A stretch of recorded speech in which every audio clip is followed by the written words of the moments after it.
Monsieur le ministre, après avoir été sur le grill dans l'hémicycle pendant les séances de questions d'actualité, il a été sollicité aujourd'hui, le ministre. Non, pas sur le grill. Le terme n'est pas le bon. Merci de vous prêter à l'exercice et de venir devant la commission pour échanger avec les commissaires de notre commission des affaires étrangères et de la défense et des forces armées. Et donc, monsieur le ministre, pour rentrer dans le vif du sujet très rapidement, avec l'élection de Donald Trump en novembre dernier, le monde s'attendait à d'importants bouleversements. Toutefois, nul n'anticipait l'ampleur et la rapidité des décisions prises qui ont profondément remis en cause les alliances historiques et les proximités traditionnelles. Citons parmi d'autres le rapprochement avec la Russie au détriment du soutien à l'Ukraine, des déclarations agressives à l'égard du Canada, du Danemark ou encore, à compter d'aujourd'hui, l'instauration brutale de nouveaux droits de douane sur les marchandises en provenance de l'Union européenne, plus 20% et jusqu'à 25% sur les véhicules automobiles. Et ce ne serait peut-être qu'un début. Une menace d'une nouvelle augmentation des tarifs douaniers plane encore, avec notamment une surtaxe de 200% sur les alcools européens. Dans ce contexte, nous aimerions connaître le regard que vous portez sur l'état actuel et l'avenir du lien transatlantique. Nous avons changé d'air. Comment nous positionner désormais? Nous souhaiterions également que vous nous présentiez les discussions en cours au sein de l'Union européenne et entre les États membres concernant les réponses envisageables. Beaucoup de choses circulent. Ce serait intéressant que vous puissiez nous en dire davantage. En effet, au-delà de la riposte déjà annoncée d'une augmentation des droits de douane de 25% sur certains produits en provenance des États-Unis, l'Union européenne, en tant que marché puissant et stratégique, dispose de leviers. Lesquels pourraient être activés? C'est une question. Par ailleurs, cette mise en œuvre brutale du programme MAGA entraîne-t-elle, selon vous, un réveil européen, ou bien constate-t-on encore une forme d'attentisme ou de soumission chez certains de nos partenaires? Enfin, quelles sont, selon vous, les répercussions plus larges de cette série de décisions tous azimuts sur d'autres régions du monde? À titre d'exemple, à l'annonce par la Chine d'une augmentation de 34% des droits de douane sur les produits américains, en réponse à une première hausse de 54% décidée par Washington, le président Trump a annoncé un nouveau relèvement des tarifs douaniers de 50%, portant la surtaxe sur les produits en provenance de Chine à un niveau extravagant de 104%. Peut-on parler d'une guerre commerciale directe entre les États-Unis et la Chine? Au-delà de l'impact immédiat sur les marchés boursiers qui enregistrent des baisses significatives depuis la fin de la semaine dernière et sur le commerce international, quel lien doit-on faire par ailleurs entre cette guerre commerciale et le début de désengagement américain de l'OTAN? Concernant l'Ukraine, le rapprochement opéré entre les États-Unis et la Russie, y compris à l'ONU, rebat les cartes. Le sommet de l'Elysée du 27 mars dernier a montré l'unité des Européens pour poursuivre l'aide militaire à l'Ukraine, mais leur incapacité à définir une stratégie commune concernant l'attitude à adopter face à la Russie et le contenu à donner aux garanties de sécurité. Chaque pays européen conserve son agenda, ses contraintes, ses priorités, ce qui ne permet pas à l'Europe d'exister dans le nouveau dialogue entre M. Trump et M. Poutine. Est-ce que vous pouvez nous en dire un peu plus sur la proposition italienne faite à cette occasion concernant les garanties de sécurité? Quelques-uns d'entre nous ce matin rencontraient la présidente du groupe d'amitié Ukraine-France de la Rada. On l'a interrogée sur ce sujet. Que pensez-vous par ailleurs des échanges menés entre Américains et Russes qui ne débouchent pas pour l'instant sur un cessez-le-feu? Pensez-vous que le regard des Américains sur les intentions des Russes pourrait évoluer? Au Moyen-Orient et particulièrement à Gaza, la situation s'est encore dégradée, si cela était possible. Le territoire déjà en crise humanitaire depuis de longs mois fait l'objet d'une nouvelle offensive terrestre de l'armée israélienne. C'est d'autant plus inquiétant que le gouvernement israélien semble engagé, avec les encouragements du partenaire américain, dans une sorte de fuite en avant, très tributaire de la situation politique intérieure et sans stratégie perceptible pour l'après. Dans ces conditions, quelle est notre influence? Est-il encore possible d'avoir un dialogue avec l'État israélien? Sur quelle base et avec quel levier? Le président de la République se trouve être en ce moment même en Égypte afin de soutenir les efforts de nos partenaires égyptiens et jordaniens pour la paix, ainsi que le plan pour la reconstruction de Gaza adopté le 4 mars par la Ligue arabe. L'initiative est louable, mais est-elle réaliste alors que ni Israël ni les États-Unis n'ont manifesté l'intention d'y donner suite? La France se coordonne-t-elle avec ses partenaires européens sur le sujet alors que l'Union européenne semble être aux abonnés absents? Peut-être pourriez-vous nous dire également un mot des discussions en cours avec l'Arabie Saoudite, qui semble désormais être le seul pays arabe à même d'infléchir la politique d'Israël et d'en obtenir des concessions. Enfin, je vous laisserai nous exposer la situation en Syrie, notamment celle de la minorité alaouite, qui craint désormais des représailles massives, et la position de la diplomatie française vis-à-vis du nouveau pouvoir. Notre commission souhaiterait par ailleurs vous entendre sur l'état des relations bilatérales avec Alger. Vous vous êtes rendu en Algérie dimanche 6 avril en visite officielle afin d'apaiser la crise diplomatique, migratoire et judiciaire avec l'Algérie. C'est certes une bonne nouvelle car le grand nombre de ressortissants algériens en France et de Français ayant de la famille algérienne, mais aussi par exemple les problématiques sécuritaires au Sahel rendaient inenvisageable une rupture définitive. Mais pouvons-nous espérer à court terme des avancées concrètes concernant notamment la libération de Boualem Sansal ou des progrès sur les délivrances des laissez-passer consulaires? Surtout à plus long terme, comment sortir de ce schéma cyclique des relations franco-algériennes avec ces crises à répétition, suivies d'embellies passagères? Jacques Chirac, en 2006, avait déclaré « Les relations franco-algériennes sont foiroteuses ». Ne peut-on pas espérer mieux pour l'avenir? Enfin, la commission d'évaluation de l'aide publique au développement, dont vous avez annoncé la mise en place lors de votre dernière audition devant notre commission, a-t-elle tenu sa première réunion? Par ailleurs, un conseil présidentiel pour les partenariats internationaux s'est tenu la semaine dernière. Ce fut l'occasion de rappeler les engagements de la France en la matière.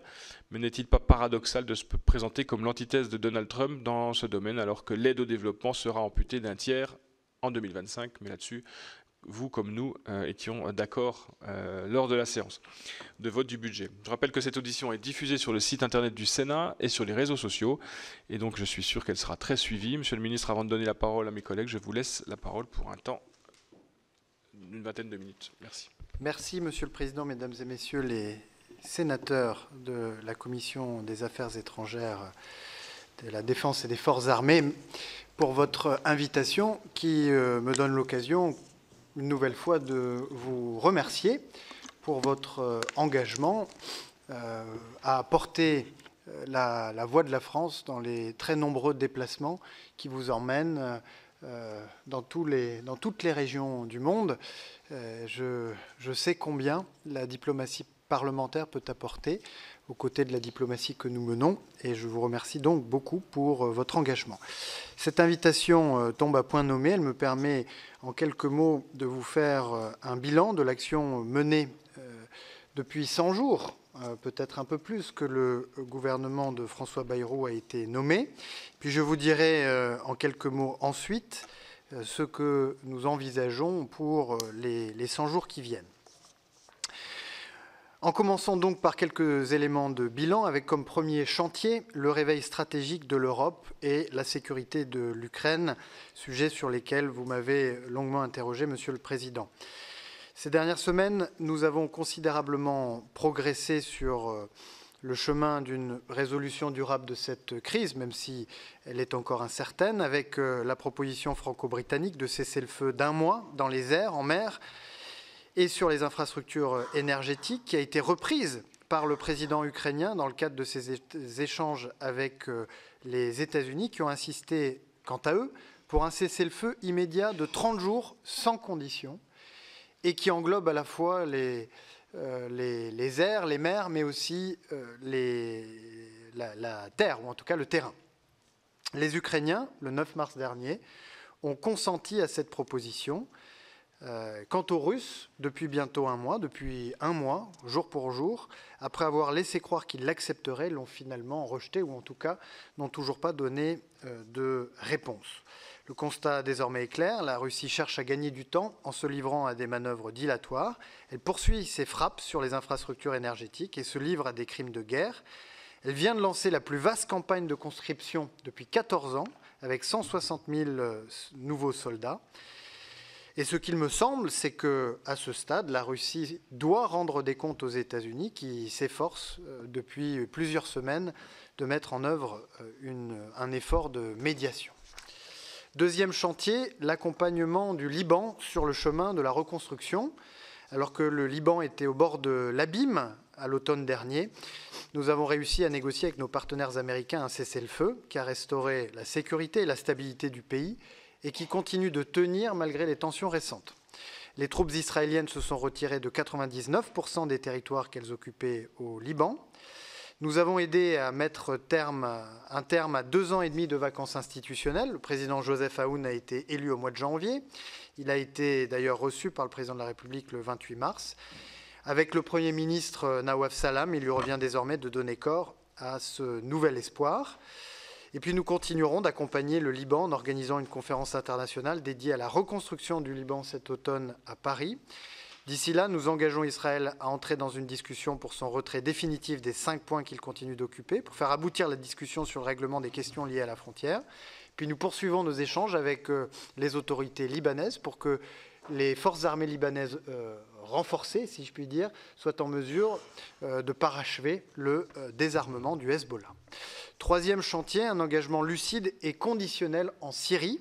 Après la chute du régime criminel de Bachar al-Assad, nous avons fait le choix d'un engagement exigeant avec les nouvelles autorités syriennes dont nous connaissons le passé, et ce pour 2 raisons. D'abord, favoriser une transition politique pacifique qui garantisse le respect des droits de tous les Syriens, de toutes les Syriennes. Et puis, ensuite, et peut-être surtout, s'assurer que nos intérêts de sécurité, et en particulier la lutte contre le terrorisme islamiste de Daesh, et la destruction des armes chimiques soient bien prises en compte. C'est ce qui explique ma visite à Damas le 3 janvier dernier et l'accueil à Paris le 13 février d'une conférence internationale sur la Syrie. Depuis ces initiatives, nous avons obtenu la signature d'un accord le 10 mars entre les autorités de Damas et nos partenaires kurdes des forces démocratiques syriennes.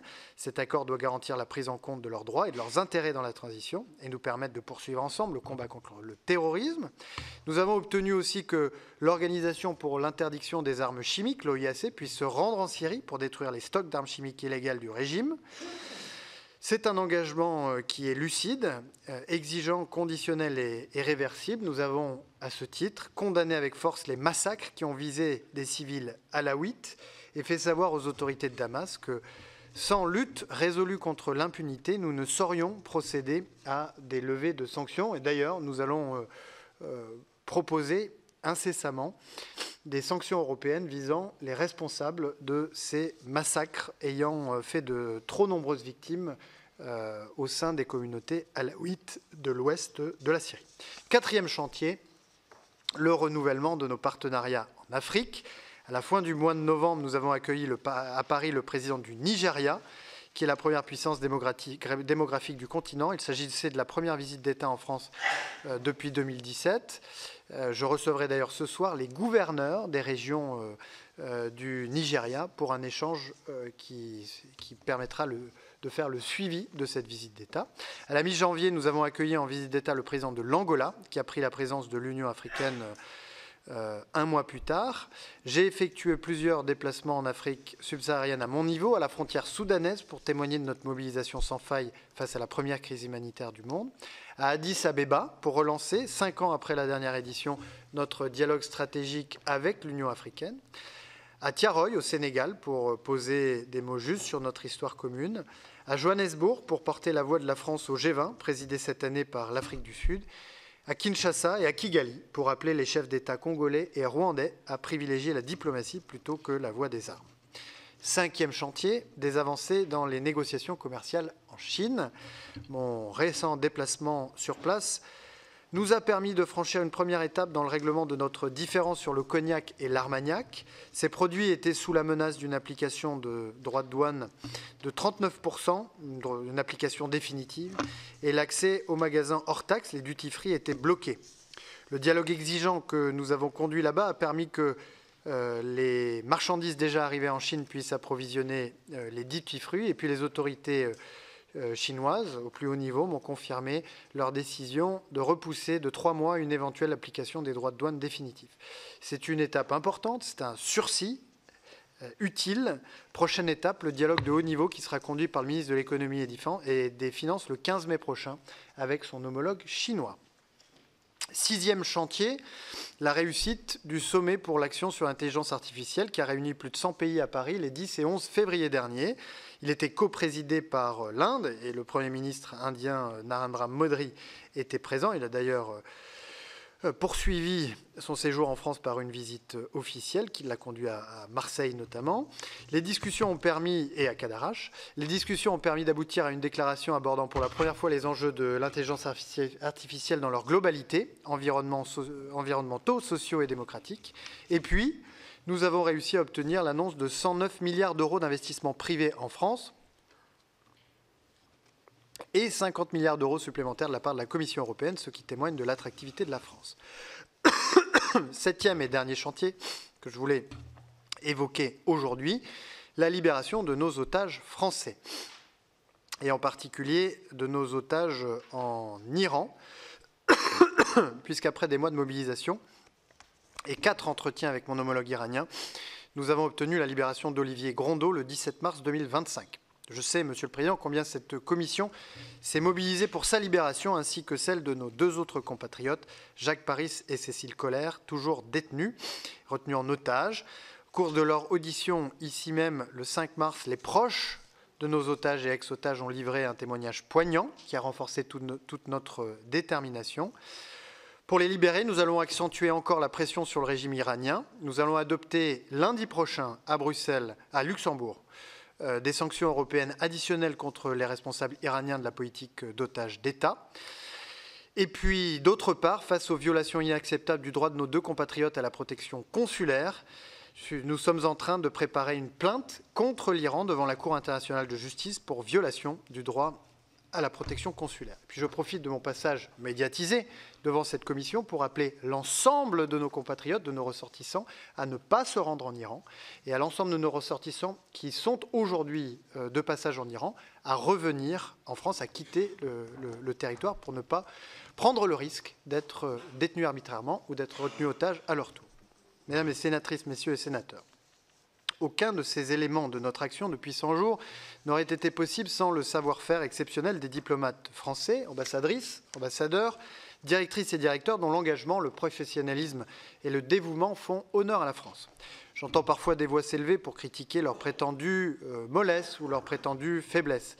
Ces critiques ne sont pas acceptables, elles sont en réalité intolérables, et je compte aussi sur vous, mesdames et messieurs de la Commission des Affaires étrangères, de la Défense et des Forces armées, pour les faire taire, parce que vous savez mieux que quiconque que la voix de la France est l'une des plus exigeantes du monde, que la diplomatie française n'hésite jamais à faire usage de fermeté, mais la fermeté n'est que l'une des modulations de la voix de la France, et fort heureusement, car ce qui fait la force de notre diplomatie, c'est précisément qu'elle dispose d'un arsenal plus étendu que les autres, qui va du dialogue aux sanctions, et qu'elle utilise à bon escient, instruite par des siècles, en tout cas des décennies de succès diplomatique français. Et c'est cette force que nous allons mobiliser dans les 100 prochains jours pour défendre et promouvoir les intérêts français. J'en viens donc aux quelques chantiers qui vont nous occuper dans les 3 mois qui viennent, dans les 100 jours qui viennent. Premier rang desquels la coordination de la réponse européenne à l'instauration des nouveaux droits de douane américains. Monsieur le Président, vous m'avez interrogé à ce sujet. L'administration Trump a décidé de relever les droits de douane appliqués par les États-Unis à un niveau inédit depuis un siècle. Je le regrette et je souhaite vivement que les États-Unis puissent réexaminer cette décision. Décision qui touchera aussi bien les consommateurs américains que les GAFAM eux-mêmes. Je rappelle que ces derniers réalisent 25% de leur chiffre d'affaires en Europe. Je rappelle aussi que, vous l'avez dit, Monsieur le Président, depuis l'élection de Donald Trump, le 6 novembre dernier, le S&P 500, l'indice phare des bourses américaines, a perdu 16% de sa valeur. La perspective d'une récession aux États-Unis apparaît et des voix s'élèvent de plus en plus nombreuses à Washington pour critiquer ces décisions, puisque en anglais comme en français, droit de douane rime avec impôt pour les classes moyennes et les classes populaires. La riposte européenne se prépare, tous les États membres convergent sur la nécessité vitale de défendre nos intérêts. Pour rappel, je crois qu'il est utile de revenir sur la séquence des événements. Les droits de 25% sur l'acier et l'aluminium, les droits américains, sont entrés en vigueur le 12 mars. Et les droits de 25% sur l'automobile le 3 avril dernier. Le 2 avril dernier, Donald Trump a annoncé des droits de 20% applicables à toutes les importations en provenance de l'Union européenne, si je laisse de côté les territoires ultramarins, qui, eux, ont bénéficié ou ont subi des taux supérieurs pour certains d'entre eux, avec une entrée en vigueur de ces droits de 20% ce mercredi 9 avril à 6h01 du matin. Lundi, la présidente de la Commission européenne a proposé une réduction à 0 des droits de douane sur les biens industriels, proposition dont vous avez vu qu'elle a été écartée par Donald Trump, qui l'a jugée insuffisante. Le premier paquet européen de droits de douane a été adopté aujourd'hui, ce mercredi 9 avril. Il commencera à entrer en vigueur progressivement à partir du 15 avril prochain. Et je précise que les Bourbons, puisque vous m'avez interrogé là-dessus, n'apparaissent pas dans cette première liste de représailles, si je puis dire, de l'Union européenne, qui va donc appliquer 25% de droits de douane sur 22 milliards d'exportations américaines vers l'Union européenne. Et puis la discussion sur un second paquet de contre-mesures, tarifaires ou non, débute maintenant. Nous devons mobiliser pour cela toute la palette d'instruments à notre disposition et, c'est essentiel, nous devons faire preuve d'unité au plan européen. Deuxième chantier, la recherche d'une solution politique durable à Gaza. À Gaza, nous œuvrons en faveur d'un cessez-le-feu permanent qui permette la libération de tous les otages du Hamas et l'acheminement massif de l'aide humanitaire bloquée depuis le 2 mars dernier aux populations civiles qui se trouvent dans une situation dramatique. Nous sommes convaincus qu'il n'y a aucune solution militaire au conflit israélo-palestinien. L'annexion, le déplacement forcé et la colonisation sont une impasse et une menace pour la sécurité d'Israël à laquelle nous sommes indéfectiblement attachés. C'est le sens de la visite du président de la République en Égypte ces 2 derniers jours. Il y a tenu un sommet avec le président Sisi et le roi Abdallah de Jordanie. Et puis, hier mardi, nous nous sommes rendus à El Arish, aux portes de Gaza, marquer notre solidarité avec les civils palestiniens blessés et les travailleurs humanitaires éprouvés. Nous allons continuer d'œuvrer pour retrouver le chemin d'une solution politique durable. À Gaza, en soutenant le plan arabe qui propose un cadre crédible de reconstruction. Pour installer une nouvelle gouvernance palestinienne, le Hamas ne doit en aucun cas y prendre part. Et puis au-delà de Gaza, nous allons continuer le travail avec les partenaires saoudiens, avec lesquels nous présiderons à l'été, à New York, une conférence des Nations Unies pour restaurer l'horizon d'une solution à 2 États, avec des reconnaissances mutuelles et réciproques, la seule qui puisse garantir durablement paix et sécurité aux Israéliens comme aux Palestiniens. Troisième chantier, la résolution de la crise au Soudan. Première crise humanitaire au monde par son ampleur. 26 millions d'enfants, de femmes, d'hommes en situation de détresse humanitaire absolue. Vous vous souvenez qu'en 2024, le 15 avril, nous avions accueilli une grande conférence internationale de soutien au Soudan et aux pays voisins, où plus de 2 milliards d'euros d'engagement humanitaire avaient pu être levés. 15 avril, premier anniversaire de la guerre. Le 15 avril prochain, la semaine prochaine, je me rendrai à Londres, où nous co-organiserons avec mon homologue britannique, avec l'Allemagne, l'Union européenne et l'Union africaine, une seconde édition de cette conférence. Et nous appellerons toutes les parties prenantes à se saisir de leurs responsabilités pour mettre un terme au conflit, pour éviter qu'il y ait un 3e anniversaire l'année prochaine. Un soutien diplomatique et humanitaire dans les Grands Lacs, c'est le 4e chantier. Nous sommes mobilisés pour trouver une solution diplomatique à la crise qui déchire l'Est de la République démocratique du Congo. Nous sont déployés des troupes rwandaises en soutien au groupe rebelle du M23, en violation de la souveraineté congolaise. C'est cet objectif que nous poursuivons à titre bilatéral. Le président de la République est en lien étroit avec ses 2 homologues, avec les dirigeants de la région. Je le fais à mon niveau également. Au niveau de l'Union européenne, nous avons récemment adopté de nouvelles mesures individuelles contre des responsables militaires rwandais et du groupe rebelle M23. Et puis aux Nations Unies, où le Conseil de sécurité, à notre initiative, a adopté fin février une résolution historique qui condamne à l'unanimité la présence des troupes rwandaises à l'est de la République démocratique du Congo. Il y a urgence à agir. C'est la stabilité désormais de toute la région qui est en jeu, alors que le conflit a déjà enregistré le déplacement de près de 7 millions de personnes, dont 1 million depuis le début de l'année, plusieurs milliers de morts. Pourquoi, malgré le contexte budgétaire contraint, j'ai décidé d'apporter un soutien humanitaire de 5,5 millions d'euros depuis le début de l'année. 5e chantier essentiel, la recherche d'un accord contraignant sur le nucléaire iranien. L'Iran poursuit un agenda de déstabilisation marqué par la fuite en avant de son programme nucléaire, qui menace très directement la sécurité du territoire national, le soutien à des groupes régionaux déstabilisateurs comme les Houthis et à la guerre russe en Ukraine, avec transfert de drones et de missiles, et puis j'en parlais tout à l'heure, la politique d'otages d'État. Notre position est claire, l'Iran ne doit jamais se doter de l'arme nucléaire. Il faut parvenir à un accord qui contraigne durablement, de façon vérifiable, le programme nucléaire iranien. Nous notons avec intérêt l'annonce de discussions entre les États-Unis et l'Iran dans les prochains jours. La fenêtre d'opportunité est étroite. Nous n'avons que quelques mois avant l'expiration de l'accord sur le nucléaire iranien trouvé il y a 10 ans. En cas d'échec, une confrontation militaire apparaîtrait presque inévitable, ce qui déstabiliserait très durement la région. 6e chantier, l'ouverture d'un espace diplomatique avec l'Algérie. Vous en avez parlé, Monsieur le Président. Les tensions que nous avons connues ces derniers mois avec l'Algérie, donc je redis que nous n'en sommes pas à l'origine, ne sont dans l'intérêt ni de la France ni de l'Algérie. L'appel qui a eu lieu entre le Président de la République, son homologue algérien, a réouvert un espace diplomatique dont nous voulons nous saisir, parce que c'est l'intérêt des Françaises et des Français que d'obtenir des résultats dans le domaine de la coopération migratoire, judiciaire, sécuritaire, économique. Je suis rendu dimanche à Alger pour échanger avec le président Tebboune et avec mon homologue, ministre des Affaires étrangères, nous sommes convenus de donner une traduction opérationnelle aux échanges entre les deux présidents en réactivant l'ensemble des coopérations. Notamment été acté le retour à une coopération consulaire normale, effective et constructive dans une logique de résultat. Une réunion entre les consuls algériens et les préfets se tiendra prochainement. Enfin, nous allons travailler à régler rapidement les difficultés rencontrées dans le domaine économique. Cette visite a engagé un processus qui doit maintenant aboutir à des résultats concrets dans la durée et permettre aux engagements pris de part et d'autre d'être honorés. D'autres visites en Algérie suivront, notamment celle du garde des Sceaux pour relancer notre coopération en matière judiciaire et, je l'espère, des visites parlementaires. 7e chantier, l'appui à la trajectoire européenne des Balkans occidentaux. Je rappelle qu'il y a 30 ans, la région, qui se trouve à moins de 2000 km du territoire national, était en proie à une guerre d'une très haute intensité. En Serbie, les autorités font face à une contestation populaire sans précédent. L'ampleur des manifestations a conduit le président à annoncer qu'il formera un nouveau gouvernement, ce qui doit être un premier jalon vers un apaisement de la situation. Le président de la République s'est entretenu aujourd'hui, cet après-midi, avec le président Vučić à Paris et lui a redit l'importance que nous attachions au destin démocratique et européen de la Serbie, sa confiance dans la capacité du pays à trouver le chemin du dialogue et notre espoir que le futur gouvernement poursuivra avec détermination et dans un esprit d'inclusivité les réformes attendues. En Bosnie-Herzégovine, le président de la Republika Srpska, Milorad Dodik, multiplie les initiatives sécessionnistes que nous avons condamnées systématiquement.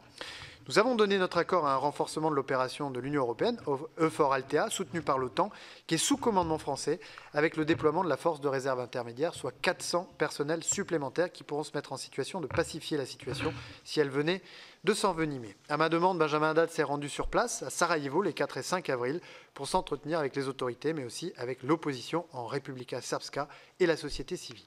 Puis je mets dans la ligne de mire, dans votre ligne de mire, le sommet de la communauté politique européenne qui se tiendra le 16 mai prochain à Tirana en Albanie. Ce sera l'occasion pour le président de la République de s'entretenir avec l'autorité de l'ensemble des pays de la région, ceux qui sont aujourd'hui plongés dans la crise, ceux qui au contraire avancent bien dans leur trajectoire vers l'Union européenne. Je pense en particulier à l'Albanie ou au Monténégro.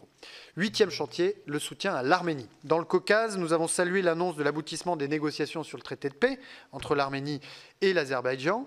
Face à la recrudescence des tensions constatées ces derniers jours, nous sommes mobilisés auprès des Européens pour demander la signature et la ratification au plus vite de ce traité, sans préalables artificiels, et poursuivre l'engagement de l'Union européenne à travers la mission d'observation dont l'appréciation impartiale de la situation est essentielle pour dissiper les allégations et réduire les risques d'escalade.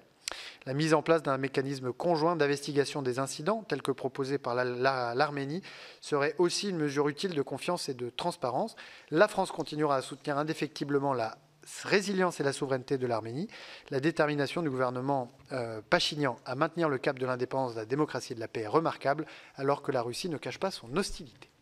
9e chantier, et j'en terminerai là, en tout cas pour la dimension extérieure de notre action, c'est l'organisation de l'UNOC. Qu'est-ce que l'UNOC? C'est la 3e conférence des Nations Unies sur l'océan qui se tiendra à Nice au mois de juin prochain. 10 ans après l'accord de Paris sur le climat, l'UNOC a vocation à être l'équivalent pour l'océan de ce que l'accord de Paris a été pour le climat. À l'occasion de ce sommet, nous appelons de nos vœux un certain nombre d'aboutissements, au premier rang desquels l'entrée en vigueur du traité sur la haute mer, le traité BBNJ. Cela nécessite de rassembler 60 ratifications. Nous en sommes à un peu plus de 20 aujourd'hui et nous mobilisons très activement à tous les niveaux pour que la jauge soit atteinte. Pour tout vous dire, nous avons même prévu d'avoir un bureau de ratification à Nice pour que les pays retardataires soient en mesure de déposer leurs instruments de ratification sur place si nécessaire.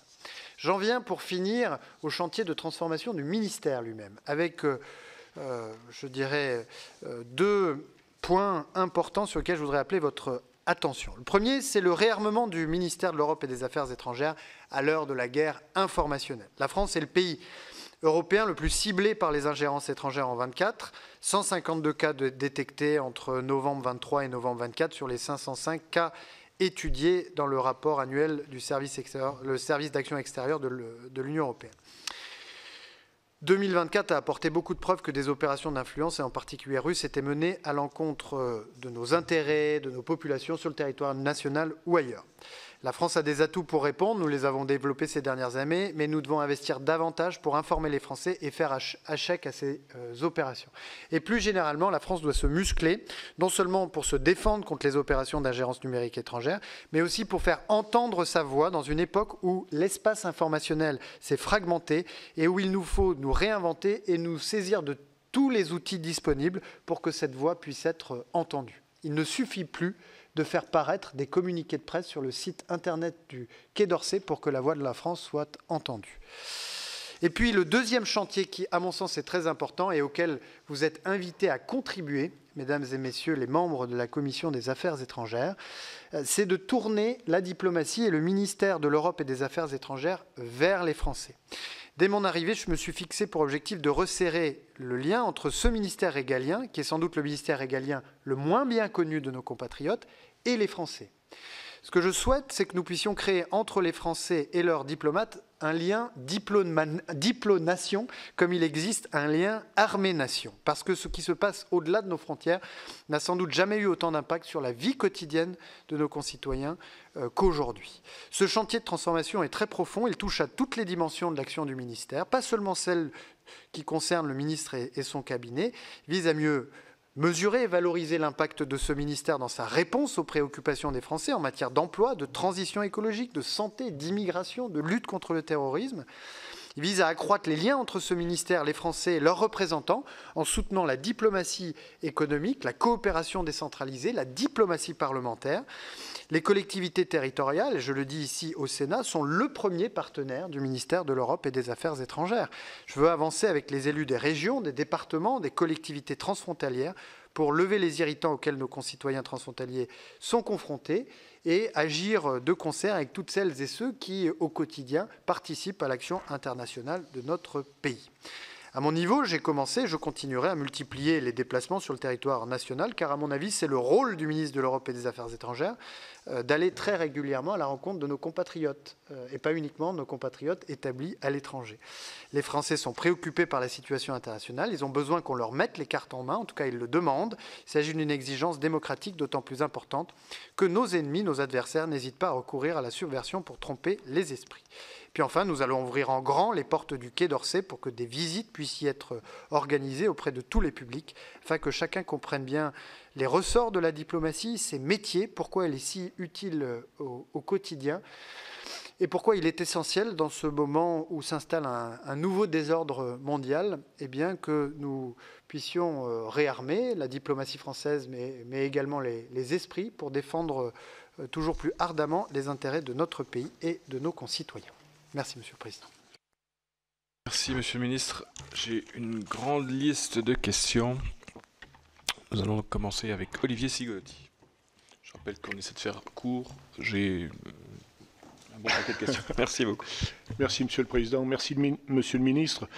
Vous venez de nous permettre de faire un tour du monde très complet, notamment des zones de conflictualité ou de tension.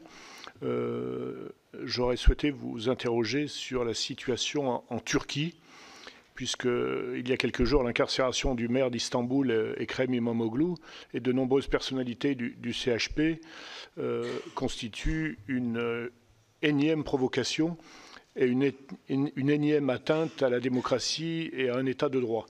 La Turquie est membre du Conseil de l'Europe et candidate à l'adhésion à l'Union européenne. Quelle réponse la France et l'Union européenne, Monsieur le Ministre, entend-elle mettre en œuvre face à cette situation d'atteinte à la démocratie? Merci.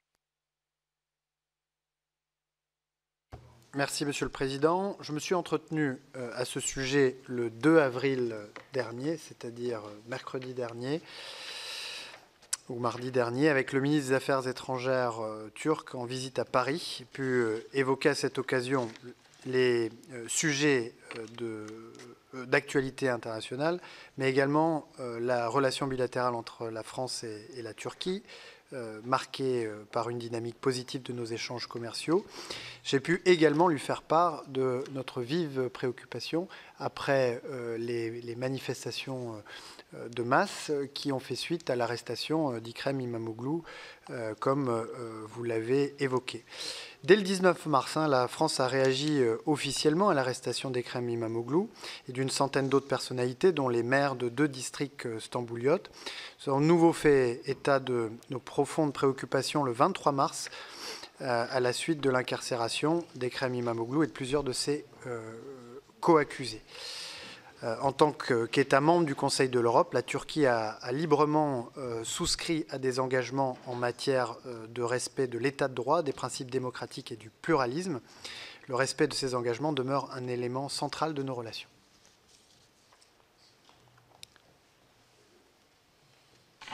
Merci. Jean-Marc Wessous-Four. C'était également sur la Turquie. Et ce n'est pas étonnant puisque nous étions avec Olivier dans la délégation qui s'est rendue en Turquie récemment. Il y a eu une condamnation, effectivement, des événements en Turquie qui sont contraires à nos valeurs démocratiques.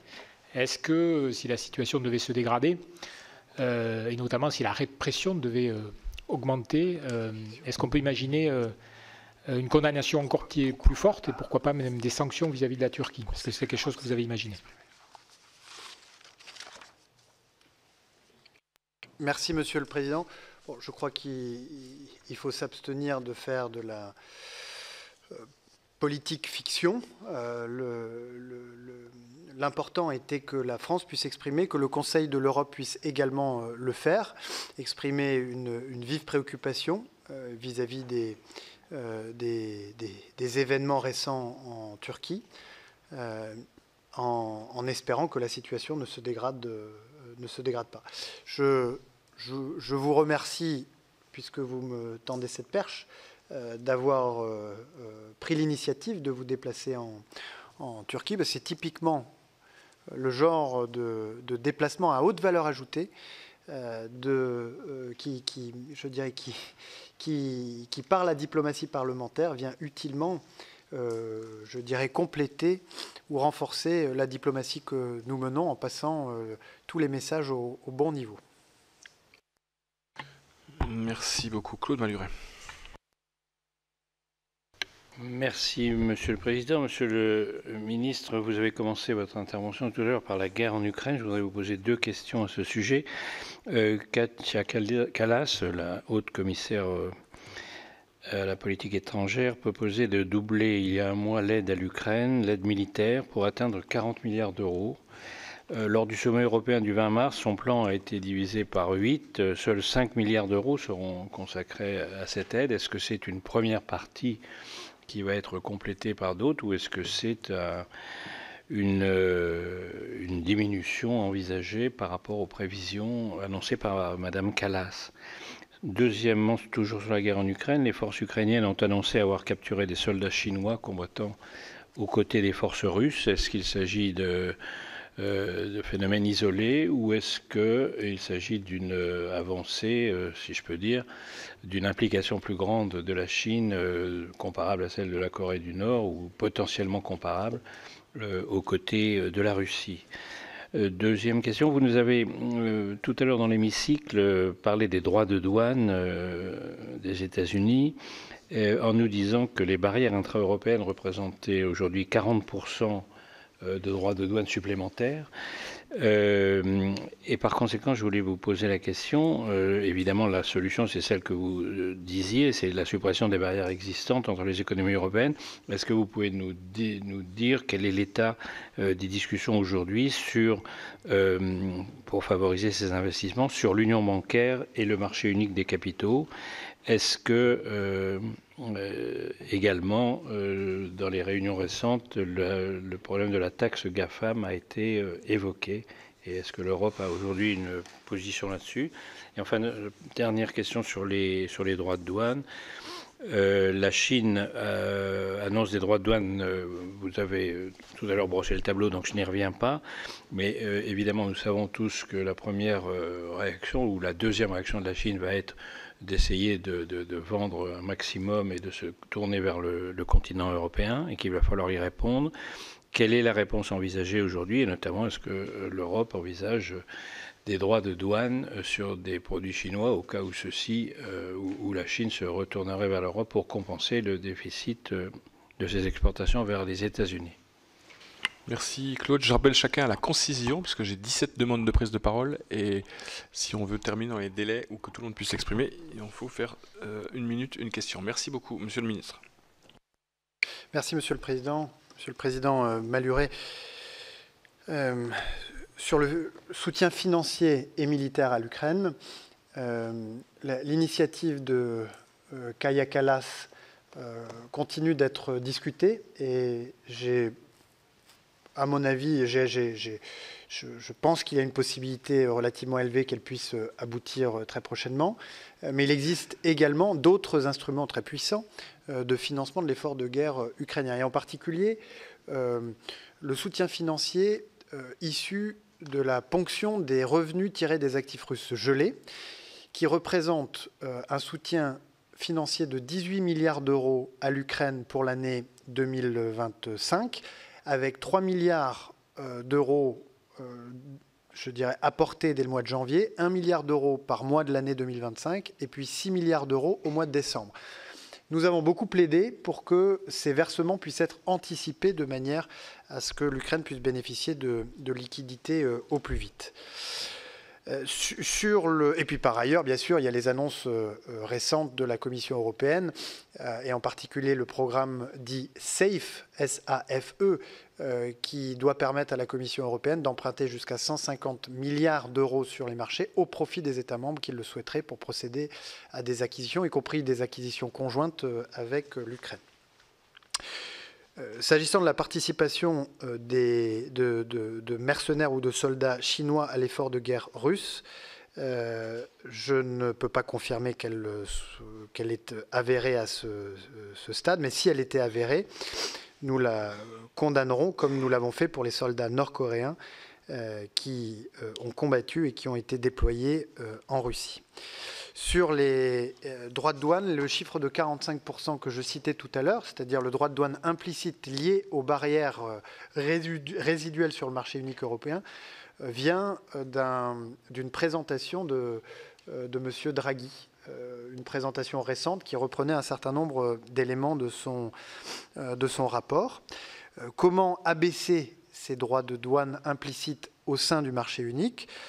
Bien évidemment, l'union des marchés de capitaux que vous avez cité. Et de ce point de vue-là, je pense que nous pourrons avancer dans les prochains mois, notamment grâce à l'impulsion franco-allemande, puisque nous avons désormais une coalition ou un accord de coalition en Allemagne, sur la question de la titrisation, qui doit permettre de décupler la capacité d'intervention au financement des banques européennes, et grâce à l'harmonisation de la supervision, qui doit permettre le développement de fonds d'investissement pan-européens d'une taille suffisante pour soutenir le développement des entreprises ou des entreprises innovantes en Europe.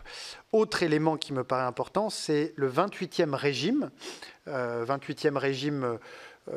qui consiste à permettre aux entreprises, et notamment aux jeunes entreprises, de choisir un régime de droit des affaires sans avoir à s'adapter à chacun des 27 régimes européens pour qu'elles puissent se développer plus facilement sans avoir à s'adapter aux différences entre les pays européens. Mais je pourrais citer également les efforts engagés au plan législatif au niveau européen pour réduire les obligations de rapportage qui s'imposent aux entreprises. Alors, ce n'est pas forcément des éléments de fragmentation du marché unique, mais, puisque ce sont des règles uniformes qui s'appliquaient partout, même si elles peuvent être parfois surtransposées.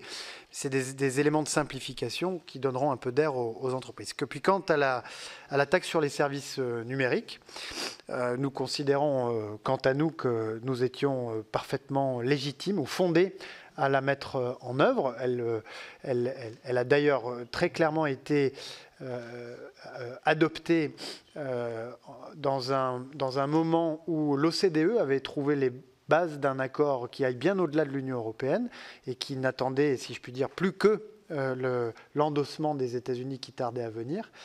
Je crois qu'il ne faut pas céder sur un certain nombre de principes et en tout cas que la taxe GAFAM correspond à un objectif de politique publique légitime. Et puis, enfin, les effets des guerres commerciales vont évidemment se manifester directement, aussi bien qu'indirectement.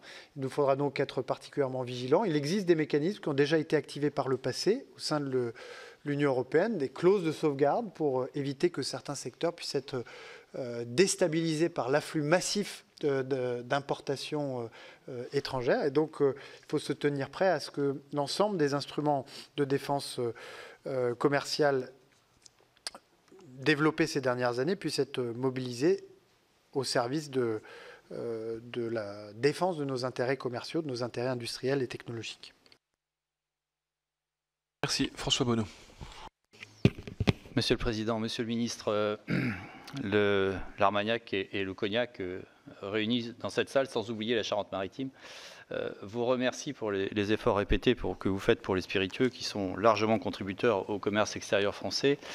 Mais la question que je voudrais vous poser touche les minerais et donc depuis 50 ans les enjeux géostratégiques tournaient autour des hydrocarbures. Aujourd'hui on voit bien qu'ils tournent autour des minerais, notamment avec ce qui se passe en Ukraine comme on a pu l'évoquer, mais aussi avec les annonces faites par le président américain sur le Groenland. Et la question est celle-ci. Que va faire l'Europe pour défendre vigoureusement l'intégrité du Groenland et ne pas répondre et répondre fortement face aux appétits des Américains pour protéger son sol. Merci.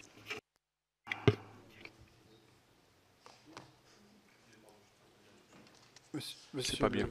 Oui. Monsieur le Président, peut-être simplement, puisque vous évoquez, Monsieur le Sénateur, le Cognac et l'Armagnac, vous dire que nous avons bien évidemment indiqué aux autorités chinoises qu'en plus de la nécessité vitale pour elles, ou pour nous, d'obtenir une détente sur ce dossier qui engage la survie d'une filière qui non seulement est particulièrement symbolique, mais qui fait vivre un territoire en particulier de la République, que la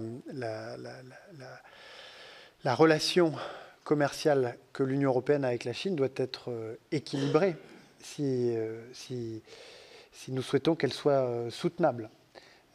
Et cela suppose, pour revenir à la question du président Malhuret, que le commerce avec la Chine ne vienne pas déstabiliser des filières entières. Et cela suppose aussi que toute coopération que nous avons avec la Chine puisse être précédée par un règlement définitif de notre différence sur les cognacs et l'Armagnac. Et j'espère très vivement que la rencontre qui aura lieu entre Éric Lombard et son homologue le 15 mai prochain nous permettra d'avancer dans cette direction. Vous avez raison d'insister sur les minerais. Nous avons établi une stratégie nationale sur la sécurité de nos approvisionnements il y a 3 ans maintenant. J'ai demandé à ce qu'elle soit réactualisée pour que les entreprises, qui sont pour certaines d'entre elles des fleurons européens dans l'exploitation, le traitement des minerais, puissent être accompagnés dans leur effort qui consiste à établir des partenariats avec les pays concernés. Je dis bien des partenariats et pas des manœuvres d'expropriation, comme c'est le cas d'entreprises issues d'autres pays.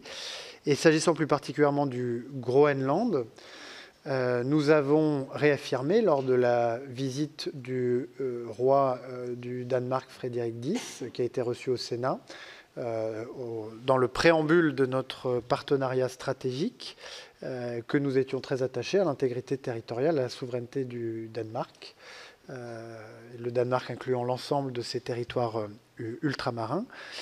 Et nous avons eu l'occasion, lors des échanges avec les autorités danoises présentes, de réaffirmer, je l'ai fait moi-même la semaine dernière à l'OTAN, que le soutien à la souveraineté, à l'intégrité territoriale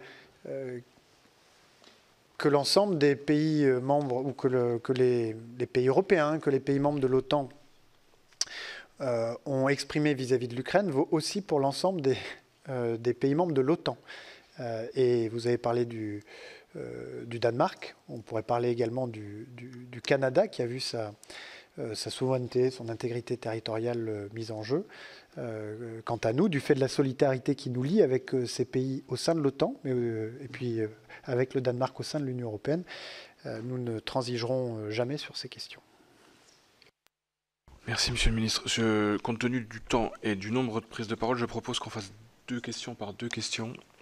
Et j'insiste vraiment sur la concision des questions et des réponses, mais ça, je peux moins le dire facilement, mais vous venez de le faire.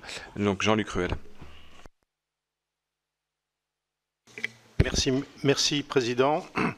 Monsieur le Ministre, le constat est sans appel. La France a disparu pratiquement d'Afrique. D'abord, sur le plan commercial. En 2000, on a enregistré un excédent de 4,6 milliards d'euros avec la zone subsaharienne. En 2024, un excédent. En 2024, c'est un déficit de 6,5 milliards. Nos banques ne sont plus en Afrique. Nos grandes compagnies de BTP sont en train de sortir d'Afrique. Elles se font retirer des marchés. Ça, c'est au niveau du business. Au niveau militaire, bon, on connaît tous la situation. Ça traduit une perte d'influence française et l'incapacité de notre pays à redéfinir son rôle dans une région où, malgré tout, prolifèrent des menaces sécuritaires. Au niveau conventionnel, les pays de l'AES ont dénoncé unilatéralement les conventions fiscales qu'ils avaient avec la France. Au niveau, voilà. Donc, la France n'est plus la bienvenue en Afrique. Monsieur le ministre, ma question est simple. Alors que l'approche 3D prévalait au Sahel et en Afrique, quel est l'avenir aujourd'hui, finalement? Quel est l'avenir que nous voulons pour la France en Afrique? Merci. Et Guillaume Gontard pour la 2e question.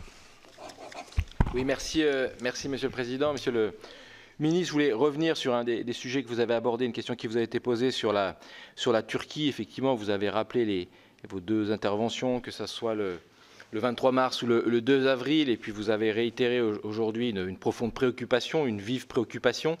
Il me semble que ça reste une réaction assez faible, notamment au regard de ce qui se passe réellement en Turquie, et qui, pour le coup, n'est hélas pas de la fiction. Et donc, je voulais savoir si vous ne pensez pas qu'il fallait aller plus loin et condamner très clairement l'arrestation du maire d'Istanbul. J'ai la faiblesse de croire que la voix de la France porte encore dans le monde, à condition justement qu'elle veuille bien la faire entendre. Et puis une autre question sur l'aide publique au développement. Le Premier ministre François Bayrou, dans sa déclaration de politique générale, souhaitait replacer l'APD sur une trajectoire dynamique. On peut dire qu'on en est loin avec une baisse de 40%. Et je voulais savoir quelles mesures compte mettre en œuvre le gouvernement justement pour à la fois respecter nos engagements et peut-être que vous puissiez nous détailler la trajectoire envisagée pour retrouver une véritable politique en matière d'aide publique au développement. Merci. Merci, Monsieur le Président. La question de Jean-Luc Ruel sur l'Afrique, bon, permettez-moi de différer du constat qui est posé. Oui, la relation de la France avec l'Afrique se transforme, mais elle gagne aussi en intensité. Nos investissements ont doublé ces dernières années sur le continent africain, qui par ailleurs se développe rapidement.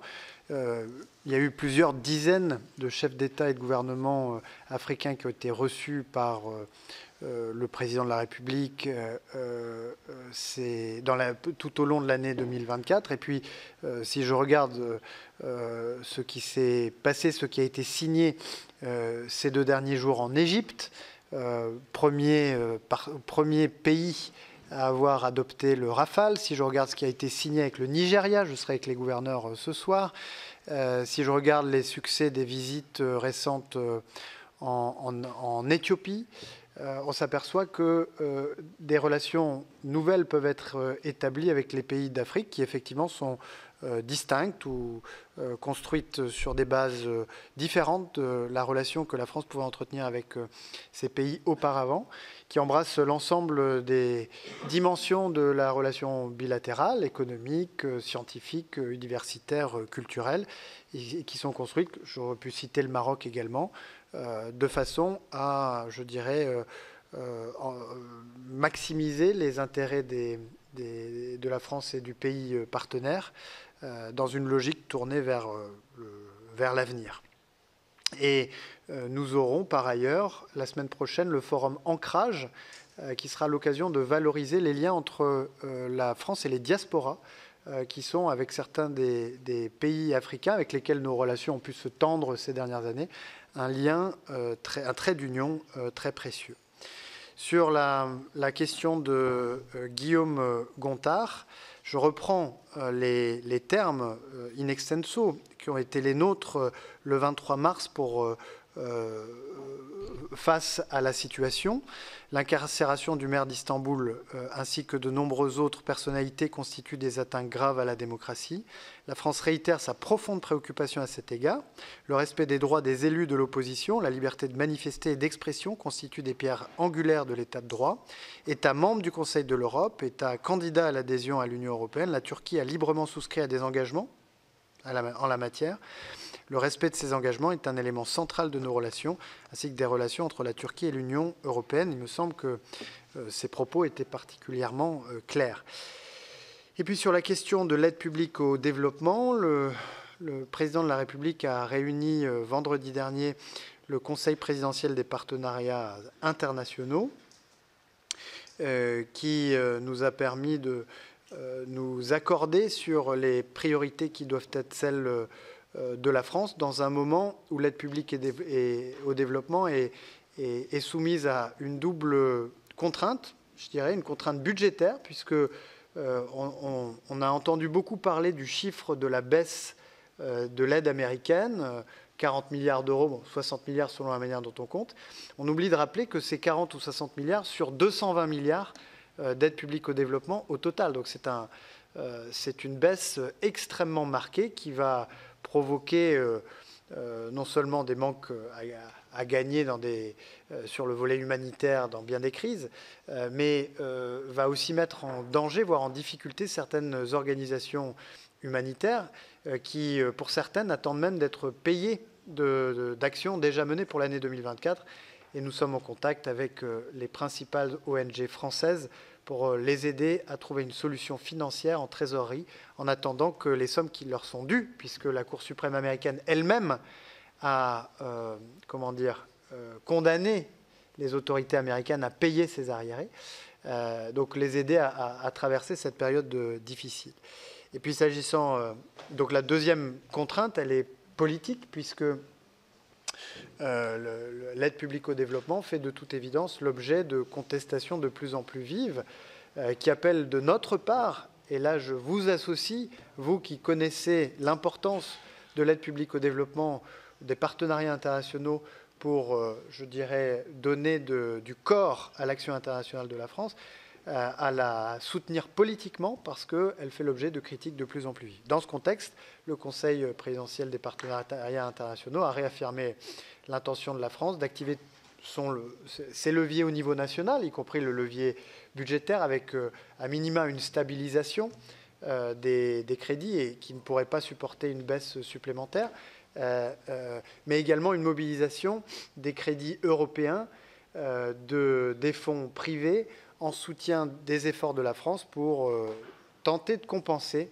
la baisse marquée de l'aide américaine. Merci. Hugues Saury et ensuite Philippe Folliot qui se tient prêt. 1 minute, Philippe.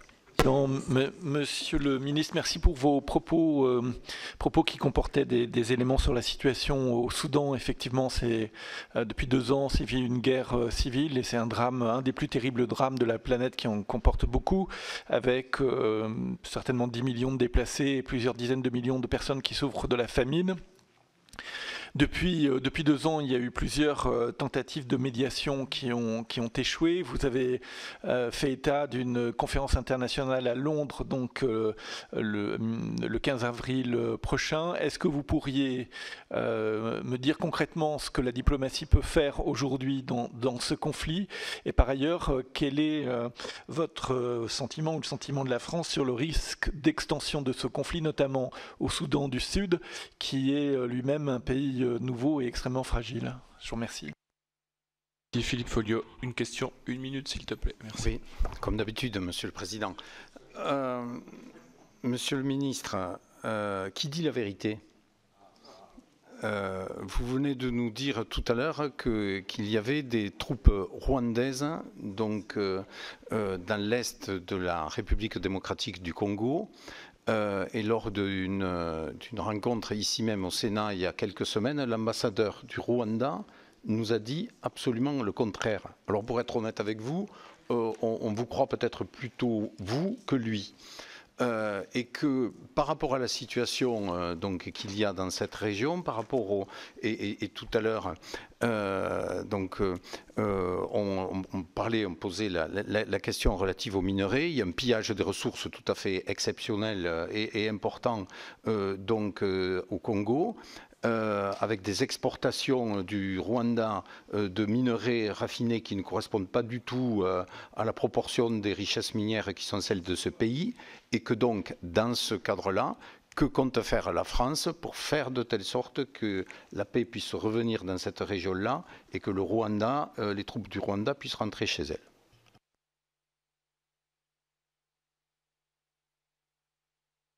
Merci, Monsieur le Président. Hugues Saury a soulevé la question du Soudan. Que peut faire la diplomatie? À quoi peut aboutir cette conférence, mais également les efforts qui sont menés par ailleurs? Je crois que d'une part, il est essentiel de maintenir éveiller la conscience internationale sur la gravité de cette situation, parce que bien sûr qu'il faudra parvenir au plus vite à un cessez-le-feu, une transition politique, mais en attendant, on a la première crise humanitaire du monde qui, en quelque sorte, se déroule dans l'indifférence générale.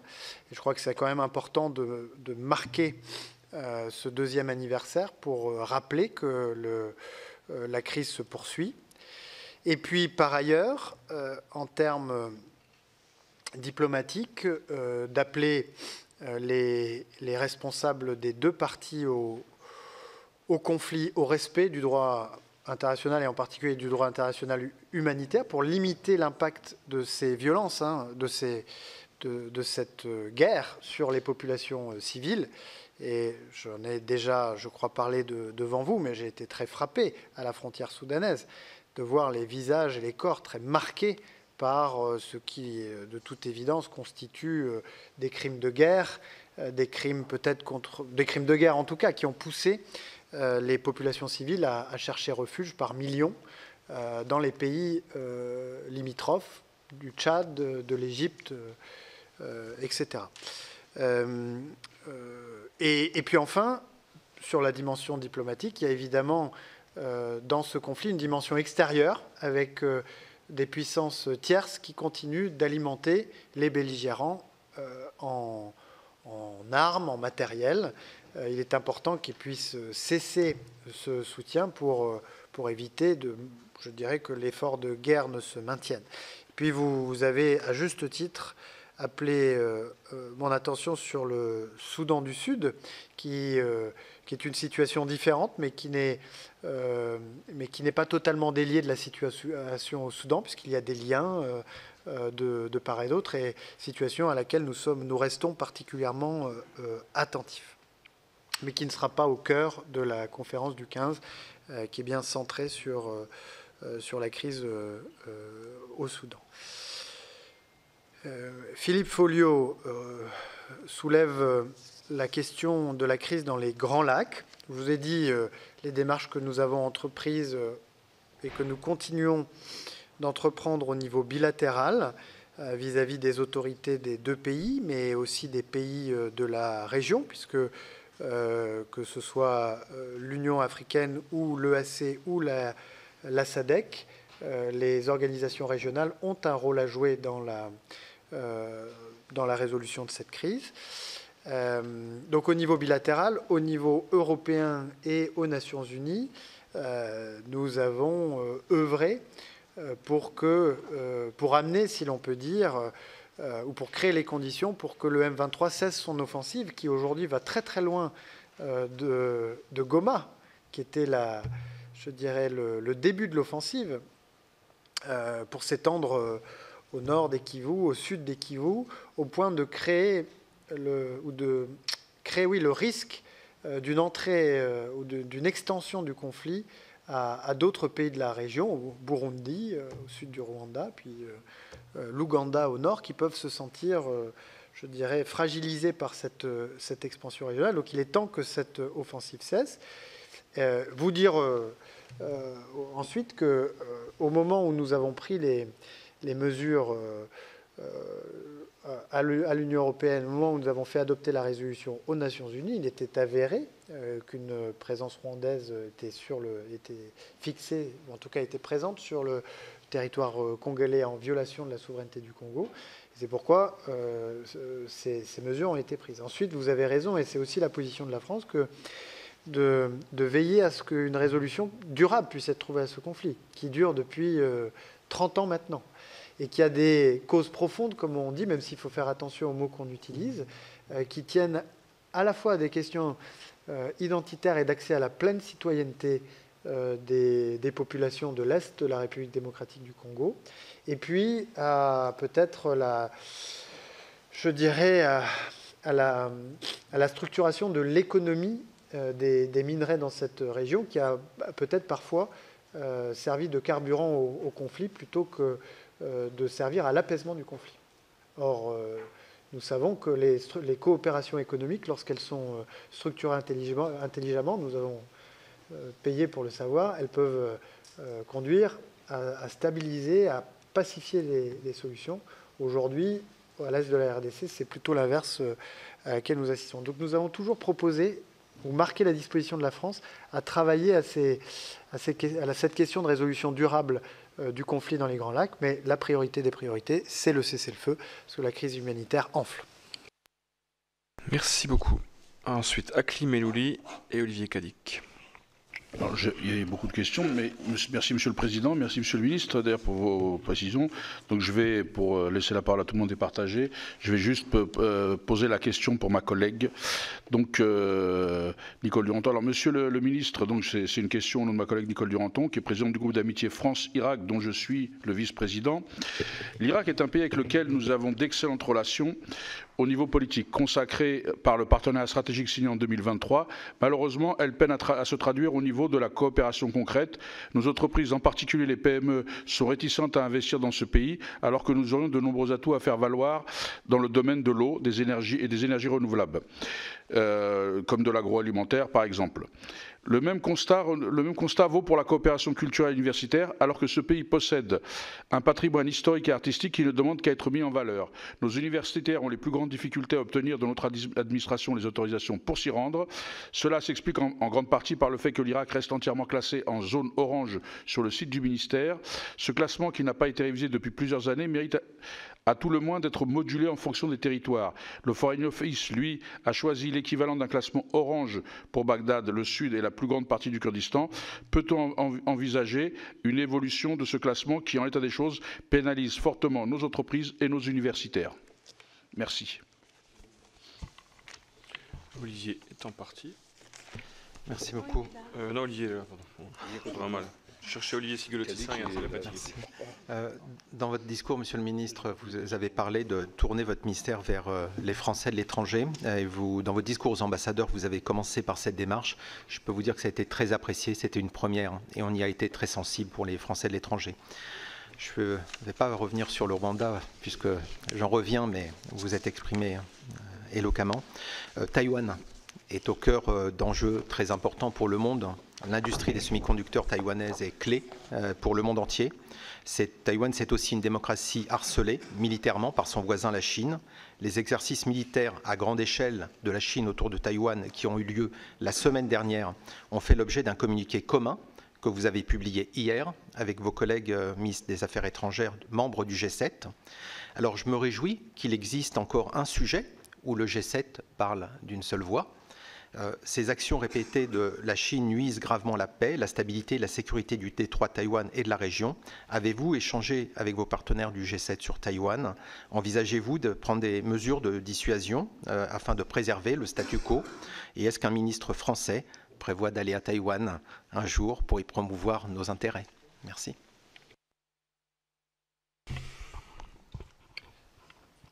Merci beaucoup.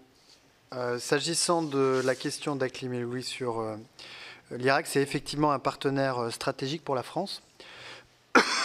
Je m'y rendrai d'ailleurs prochainement pour poser les jalons avant que ne se tienne une 3e édition de la conférence dite de Bagdad qui réunit les pays de la région, avec comme objectif et ambition de faire de l'Irak une plateforme pour traiter les crises régionales et favoriser la coopération régionale. La proposition que vous faites mérite d'être étudiée. Je ne peux pas vous donner de réponse immédiatement, mais la préparation de mon voyage sur place sera sans doute l'occasion d'approfondir, de voir si des appréciations différenciées des niveaux de risque s'appliquant aux entreprises qui cherchent à investir, certaines le font déjà, je pense à Total en particulier, permettraient de renforcer notre coopération. En tout cas, merci d'avoir appelé mon attention sur ce sujet. À la question ou recommandation d'Olivier Cadic sur Taïwan, la réponse est oui. Les partenaires du G7, ou en tout cas les ministres des Affaires étrangères du G7, qui se sont donc exprimés au sujet des exercices militaires à grande échelle menés les 1er et 2 avril, ont également adopté, lorsqu'ils se sont rencontrés, lorsque nous nous sommes rencontrés à Charlevoix au Canada, une déclaration sur la sécurité maritime internationale, et en particulier la sécurité maritime dans le détroit de Taïwan, en mer de Sud méridionale, et dans la péninsule coréenne. J'ajoute à cela que, à titre bilatéral, si nous n'avons pas encore envoyé de membres du gouvernement à Taïwan, nous avons des échanges réguliers au niveau des services et que le déplacement dans la région du groupement aéronaval a permis de réaffirmer l'attachement de la France au droit international de la mer, à la Convention des Nations Unies sur le droit de la mer et au droit international tout court, à la liberté de navigation. Moi-même, lorsque je me suis rendu dans la région récemment, à Singapour et en Indonésie, j'ai eu l'occasion de signer avec la Commission européenne le financement d'une initiative que nous portons sur la sécurité des ports, qui va bénéficier à une 12aine de ports dans 8 pays de l'Indo-Pacifique, là encore pour démontrer notre attachement réel et concret à la sécurité maritime dans toute la région. Pour ce qui concerne Taïwan plus particulièrement, vous connaissez la position de la France. La France est attachée et s'en tient à une politique d'une seule Chine. Nous sommes opposés à toute modification unilatérale du statu quo dans le détroit de Taïwan, et notamment par la force ou la coercition. Et nous n'entendons pas faire évoluer cette position. Merci beaucoup. Ensuite, Marie-Arlette Carlotti et Gisèle Jourda qui s'impatientaient toutes les deux. Merci, Président. Non, ça va. Merci, Président. Monsieur le Ministre, merci d'avoir parlé des otages français en Iran. Et comme vous, nous nous réjouissons de la libération d'Olivier Grondeau, d'autant que nous avons reçu ici sa famille, etc. Et nous restons très, très mobilisés pour Jacques Paris et Cécile Collère, parce que là, vraiment, il y a urgence, ils vont très mal. Mais je voulais vous interroger sur la situation des 23 otages arméniens détenus à Bakou. Ce sont des journalistes, ce sont des responsables associatifs, ce sont aussi des anciens responsables du Haut-Karabakh que nous connaissons bien ici, puisque nous avons discuté avec eux lors de nos échanges. Ils font face à des accusations extrêmement graves, on leur monte des procès complètement biaisés, et ils sont dans des conditions de détention extrêmement douloureuses. Et la crainte, c'est qu'ils disparaissent au fin fond des geôles azerbaïdjanaises. Vous l'évoquiez tout à l'heure, le 13 mars dernier, il y a eu un accord entre l'Azerbaïdjan et l'Arménie. On ne sait pas grand-chose dessus, peut-être pouvez-vous nous en dire un peu plus. Et surtout, est-ce que cet accord prévoirait éventuellement explicitement la libération des otages arméniens ou sont-ils déjà tombés dans l'oubli? Par ailleurs, quelle démarche peut faire la France de manière individuelle? La France qui a toujours soutenu l'Arménie, et ça, il faut largement le reconnaître. Qu'est-ce qu'on peut faire? Qu'envisagez-vous pour faciliter leur libération? Oui, merci Monsieur le Président. Monsieur le ministre, j'étais encore hier donc, à l'Assemblée générale de l'UIP où il a été énormément question dans toutes les prises de position de la situation Israël-Palestine et de la création des deux États. Notamment l'Arabie saoudite avec laquelle vous allez organiser donc, ce sommet était très en attente. Alors moi je souhaiterais savoir ce que vous, Monsieur le ministre, et ce que la France attend de ce sommet, parce que je tiens à rappeler que la France n'a pas reconnu l'État de Palestine. Alors que, donc, en 2014, ici au Sénat, nous avons donc fait des résolutions pour la reconnaissance de l'État de Palestine, alors que, je rappelle qu'en 1964, sous l'impulsion du général de Gaulle, il n'y avait eu aucune hésitation à reconnaître donc, la Chine. Et on connaît le régime de la Chine. Moi, je souhaiterais vraiment connaître quand nous, la France, allons reconnaître cet État de Palestine, sachant que lorsqu'on voit ce qui se passe actuellement, et c'est revenu dans toutes les discussions qu'on a eues lors de ces rencontres donc, internationales, bon, la situation, je ne reviens pas sur la question, vous avez fort bien répondu à notre collègue donc, Akli Melouli tout à l'heure, mais la situation donc, est dramatique sur le plan donc, des civils. Et je ne vois pas donc comment, vous avez parlé tout à l'heure par rapport au Soudan de crimes de guerre, moi je dois avouer que je me demande, il y a des situations qui s'apparentent à l'éradication d'une population, notamment des Gazaouis, qu'on pourrait qualifier de pré-génocidaire. Moi, qu'est-ce que vous en pensez?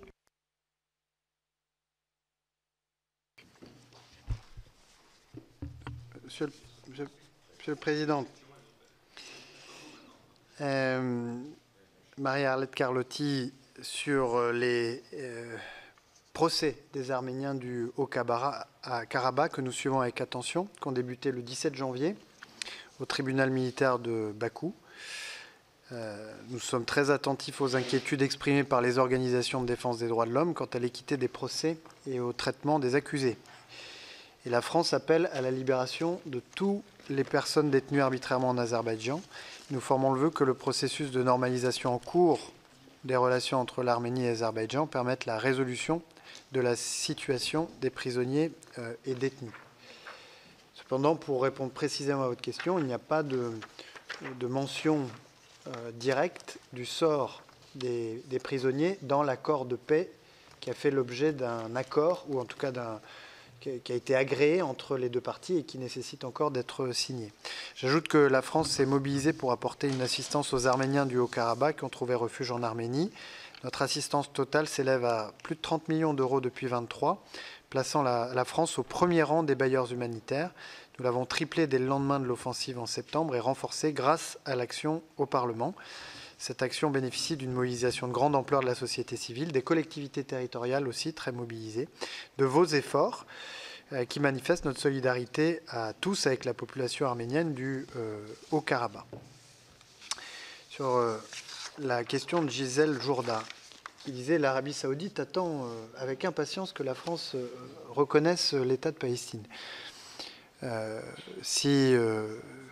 Si je me le permettais, je dirais que nous attendons avec impatience que l'Arabie saoudite normalise sa relation avec Israël, même si je sais que ce n'est pas si simple que cela à faire et à dire. Mais vous voyez bien que ce qui sous-tend notre action diplomatique, c'est la conviction que seule la solution à deux États est susceptible d'apporter la paix, la stabilité et la sécurité pour Israël comme pour la Palestine. Mais que cela suppose des reconnaissances mutuelles et des reconnaissances réciproques ou croisées. Et si nous travaillons aujourd'hui avec l'Arabie saoudite dans la perspective de cette conférence des Nations Unies, c'est pour essayer de tracer un chemin conduisant au plus vite à ce que les pays qui ne l'ont pas encore fait puissent apporter leur reconnaissance à un État de Palestine et dans certaines conditions, parce qu'il faut encore que ce soit un État qui soit viable. Et nous discutons avec notamment l'autorité palestinienne de ces conditions. Et que dans le même temps, c'est-à-dire sur le même chemin, des pays qui aujourd'hui n'ont pas de relations diplomatiques avec Israël puissent les initier, de manière à ce que les deux peuples puissent vivre côte à côte en paix et en sécurité.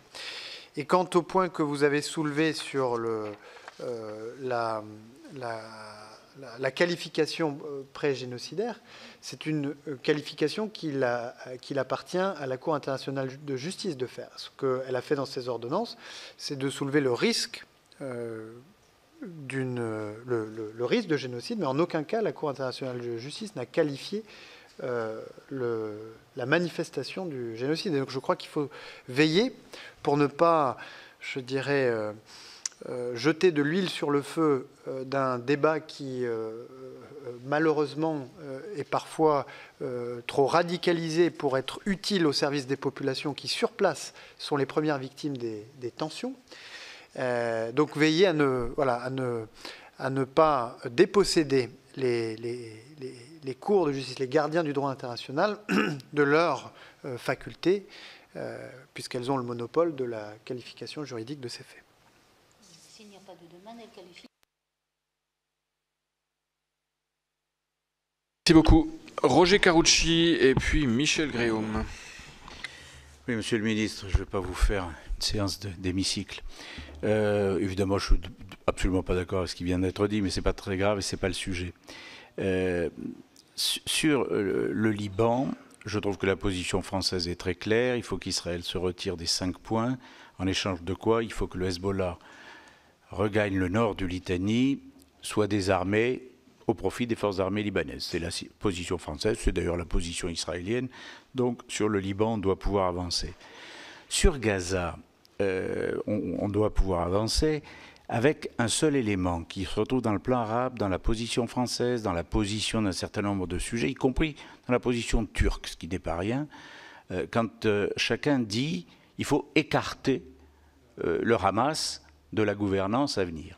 Et alors, juste une question concrète, puisque vous avez été en contact là avec le Royaume de Jordanie et le maréchal al-Sisi, on l'écarte comment, le Hamas? Parce que j'entendais ce matin l'ambassadeur d'Israël qui nous disait il faut qu'il parte.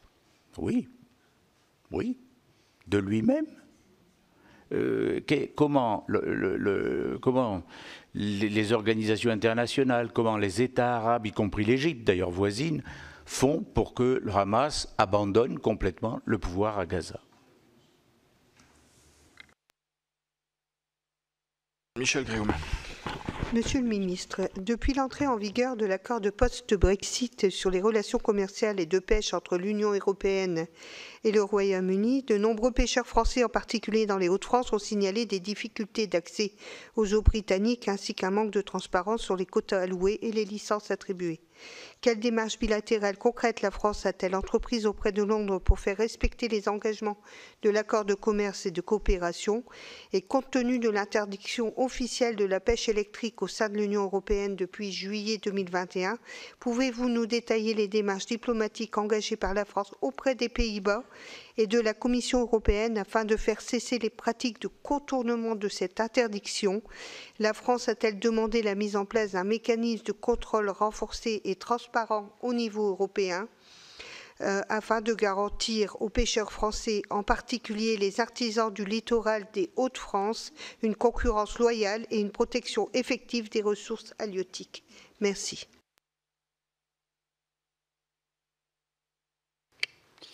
Merci beaucoup.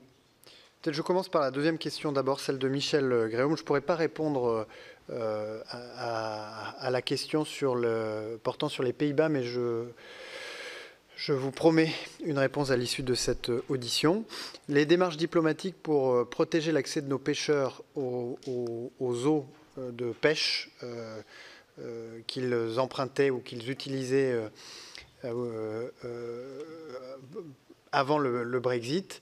Ce que je peux vous dire, c'est que nous avons élevé cette priorité au premier rang de notre dialogue avec les autorités britanniques. L'année dernière, à la même époque, alors ministre délégué chargé de l'Europe, j'avais réuni l'ensemble des États membres de l'Union européenne de la façade atlantique pour que nous puissions d'une seule voix demander à la Commission européenne de se pencher sur les mesures prises récemment ou prises l'année dernière par le Royaume-Uni de création de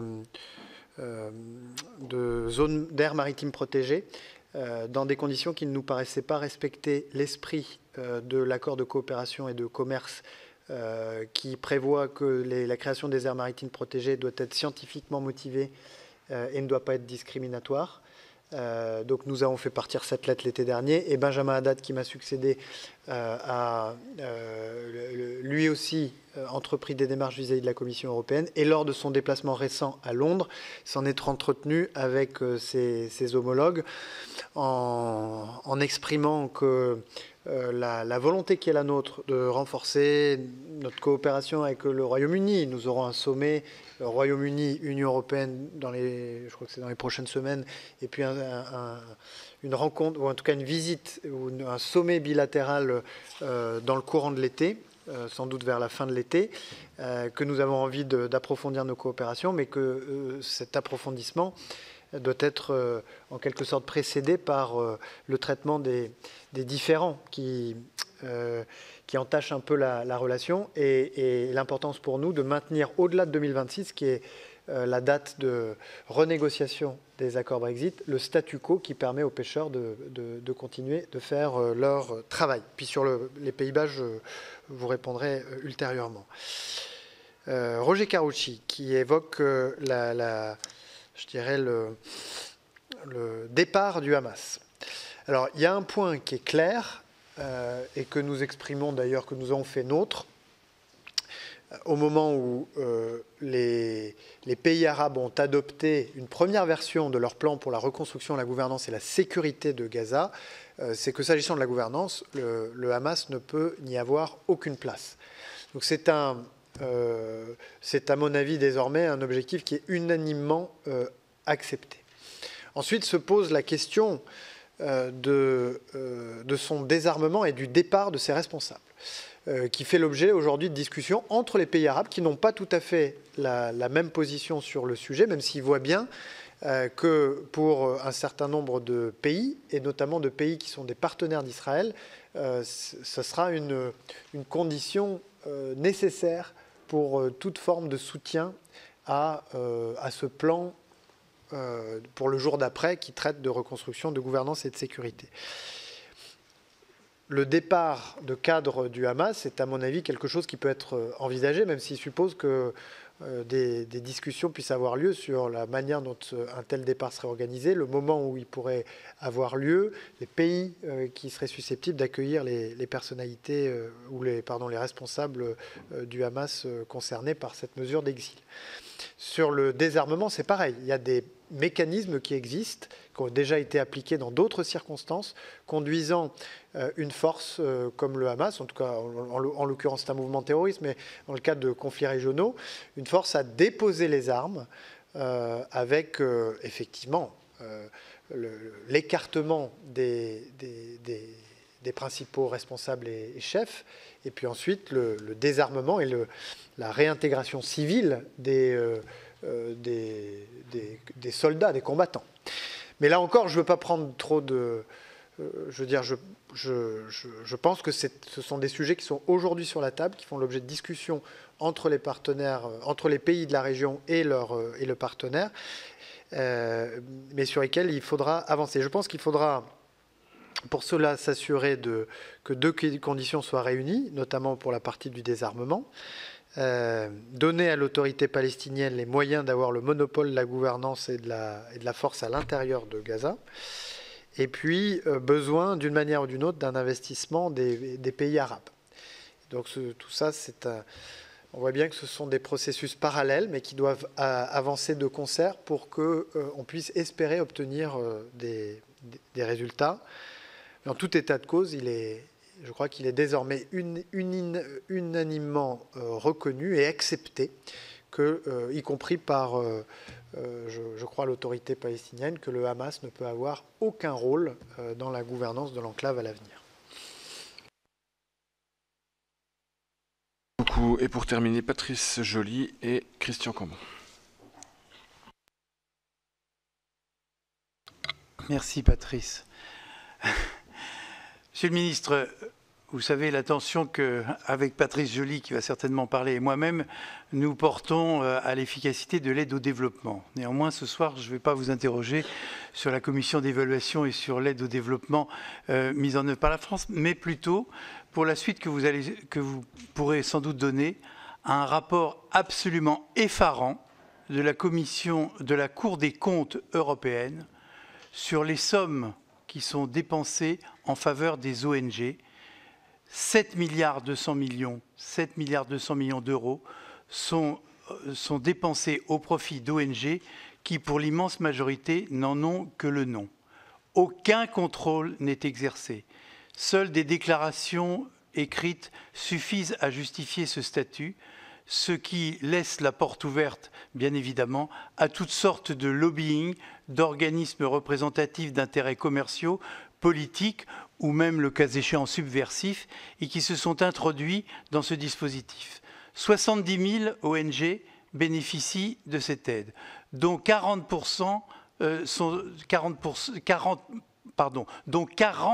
ONG accaparent 40% de ce montant. Aucun contrôle.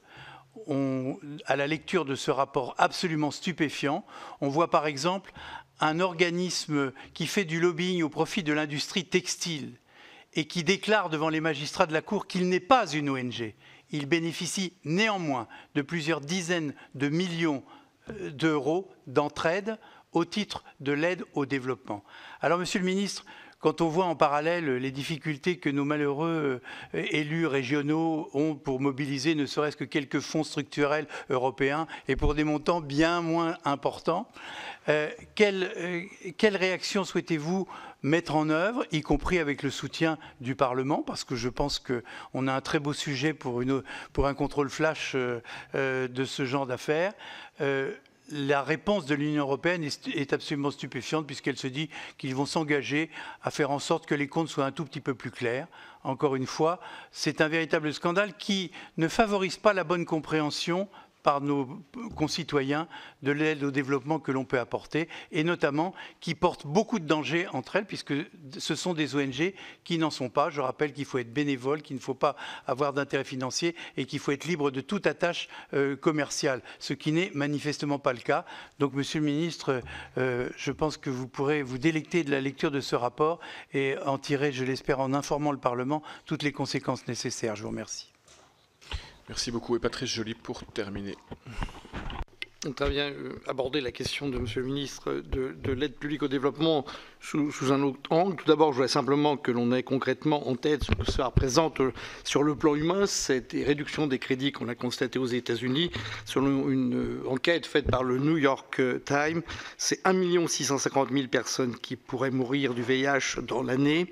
Ce sont 300 000 personnes qui pourraient mourir de tuberculose, 500 000 faute de vaccination, 290 000 au regard du paludisme qui se développerait.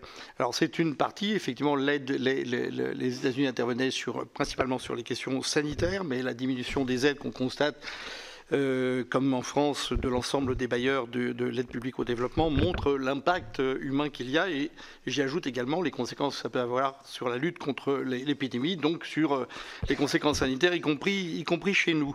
Je voudrais, au regard de cette diminution des aides apportées, vous ne nous avez pas nécessairement rassuré pour la suite parce que vous nous indiquez qu'en gros l'idée serait plutôt de maintenir les crédits 2025 en 2026 plutôt que de reprendre une courbe ascendante, ce qu'on avait pu en tout cas comprendre dans le discours du Premier ministre à l'occasion de sa prise de fonction. Par un de nos opérateurs importants est effectivement l'aide, l'AFD, l'Agence française de développement. Je voudrais savoir que dans les conditions des crédits à venir et donc des modalités de financement budgétaire de nos aides, quelle modalité d'intervention et quel rôle en fait vous voyez, quel repositionnement vous revoyez pour l'AFD comme opérateur français de l'aide au développement? Monsieur le ministre, je vous laisse répondre. Je m'excuse platement, mais je dois y aller.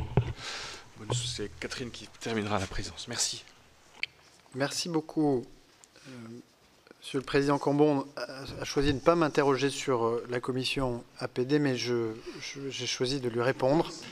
Non, j'ai choisi de vous répondre.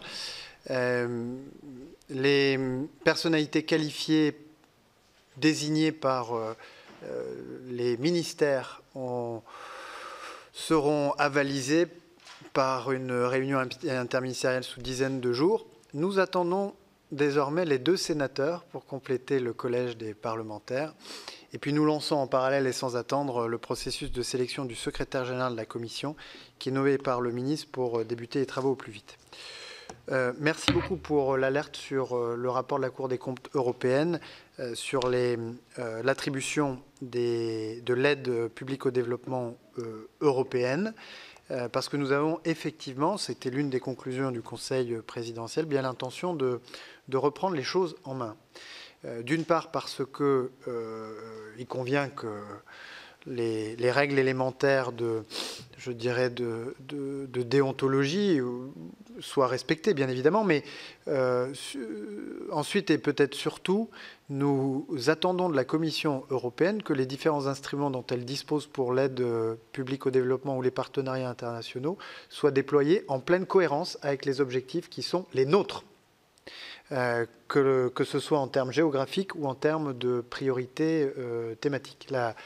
Les instruments type Global Gateways et autres sont des instruments de politique extérieure, et la politique extérieure fait l'objet certes d'une coordination, mais elle reste dans le domaine de compétences des États membres. Et donc, la politique qui est menée par l'Union européenne, qui dispose de crédits très significatifs, doit correspondre à nos attentes. Et donc, parmi les choses que nous allons demander, c'est d'abord à la Commission européenne de nous indiquer, puisque nous, Européens, sommes les premiers contributeurs au monde à l'aide publique au développement, de nous donner son analyse du manque à gagner par géographie et par thématique du retrait des États-Unis une fois qu'il sera pleinement confirmé, puisqu'il y avait un délai de 90 jours, vous vous en souvenez, avant que peut-être des ajustements soient faits. Et que deuxièmement, elle se cale sur nos priorités géographiques, que lorsque nous décidons et notamment lorsqu'un pays comme la France prend des décisions d'orientation ou de réorientation de son APD dans une zone géographique donnée, prenons par exemple un pays africain, que l'Union européenne suive. Il n'est pas compréhensible, pas acceptable que l'Union européenne puisse prendre des décisions en matière d'aide publique au développement qui se décalent de celles de la France. Et puis enfin, veiller à ce que, je dirais, que les critères que les critères que vous avez évoqués tout à l'heure soient respectés en toutes circonstances. C'est une question de crédibilité pour nous, puisque à la fin, ça reste de l'argent du contribuable français, du contribuable européen et du contribuable français. Patrice Joly évoque le sort budgétaire de l'APD. J'avais bien entendu le Premier ministre dans sa déclaration de politique générale. Ce que j'ai dit tout à l'heure, c'est qu'à minima, une stabilisation était acceptable, en tout cas, qu'on visait à minima la stabilisation et au mieux un relèvement des crédits. J'ai aussi, pour ma part, lors du Conseil présidentiel, donc, insisté non seulement sur la nécessité de faire plus que ce dont nous disposons pour 2025, puis de bien veiller à la répartition entre prêts et dons. Puisque c'est la partie don qui nous permet de venir en soutien des pays les moins avancés, des pays les plus vulnérables, là où le prêt est traditionnellement plus facile à déployer dans des pays qui sont déjà plus avancés. Ensuite, Et c'est pour revenir à l'un des éléments que je vous livrais en conclusion de mon propos liminaire. Vous avez commencé un petit peu à le faire. Il y a les bénéfices de notre aide ou de nos partenariats internationaux ou de notre effort de coopération dans les pays bénéficiaires, mais il y a tous les bénéfices induits pour la France et pour les Français. La mission que j'ai donnée aux directrices, aux directeurs, aux ambassadrices, aux ambassadeurs, c'est de faire apparaître l'impact de notre action internationale en aide publique au développement ou autre, pour répondre ou dans la réponse aux préoccupations des Françaises et des Français. Et on s'aperçoit assez vite qu'avec des montants pourtant relativement modestes, l'impact par exemple sur les émissions de gaz à effet de serre évitées par l'aide publique au développement est considérable par euro dépensé. Ça a un effet beaucoup plus important que pour chaque euro dépensé sur le territoire national. Que sur la lutte contre les pandémies, au moment où on se demande si le chikungunya ne va pas repartir. L'aide publique au développement permet de déraciner ou d'aller attaquer le mal à la racine. Il en va de même pour les questions migratoires, qui, pour l'essentiel, si nous voulons éviter les grandes vagues migratoires qui viennent ou qui peuvent arriver en Europe du fait des conflits ou du fait des catastrophes climatiques. Là encore, c'est sans doute l'aide publique au développement qui peut apporter des réponses. Et puis enfin, l'aide publique au développement, où les partenariats internationaux permettent aux entreprises françaises qui répondent aux appels d'offres de l'AFD de se développer à l'international. Bref, il y a tous ces éléments que j'espère pouvoir présenter à la représentation nationale, au Parlement, Assemblée nationale et Sénat, lorsque nous nous réunirons l'automne prochain pour justifier des crédits qui, je l'espère, seront relevés pour 2026 par rapport à ce qu'ils auront été pour 2025. Et l'AFD dans tout ça ?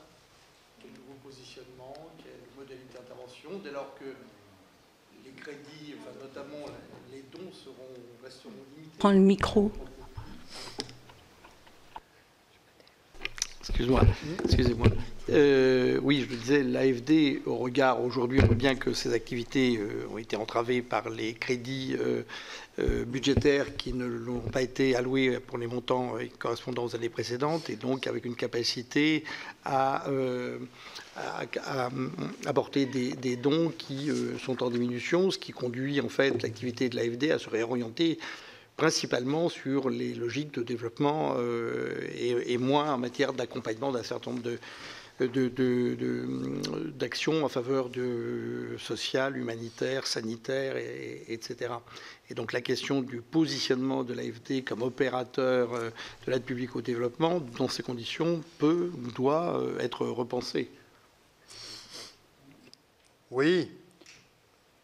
En tout cas, même après, je suis le premier défenseur des partenariats internationaux, de l'investissement solidaire et durable, de l'aide publique au développement, quelle que soit la manière dont nous l'appelons, puisque, comme vous, je sais qu'elle permet, lorsque c'est bien fait, et lorsque c'est évalué, lorsque c'est contrôlé, elle permet d'obtenir beaucoup de choses, y compris au service des Françaises et des Français.